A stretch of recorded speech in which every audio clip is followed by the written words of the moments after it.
మనసులు తెలియకపోయినా, మనుష్యులు తెలియకపోయినా ఆ అభిమానం, ఆ ఆప్యాయత తెలుస్తుంది. అందుకే మన వాళ్ళు రక్త సంబంధం అండి అంటుంటారు.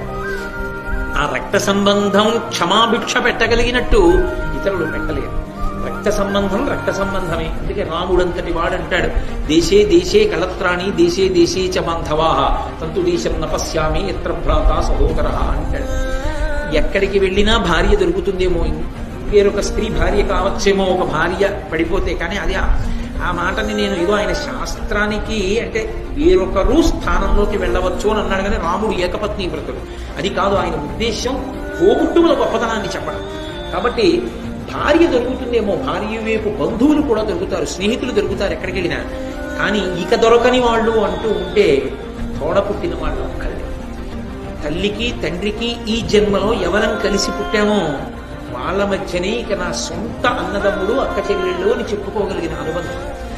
అటువంటి అనుబంధం యొక్క విలువ పవిత్రత తెలుసుకోలేనటువంటి చౌకబారు మనస్తత్వం ఉన్న వాళ్ళని ఆ పరమేశ్వరుడు ఒక్కడే బాగు చేయడు. కాబట్టి అది రక్త సంబంధం అంటే అది ఎన్ని తప్పుల్ని క్షమిస్తుంది. మా అన్నయ్య పోనిద్దరు, మా తమ్ముడు పోని క్షమించేస్తారు. ఆ రక్త సంబంధానికి ఉన్నటువంటి గొప్పతనం అది దాన్ని అలా ఆకర్షిస్తుంది.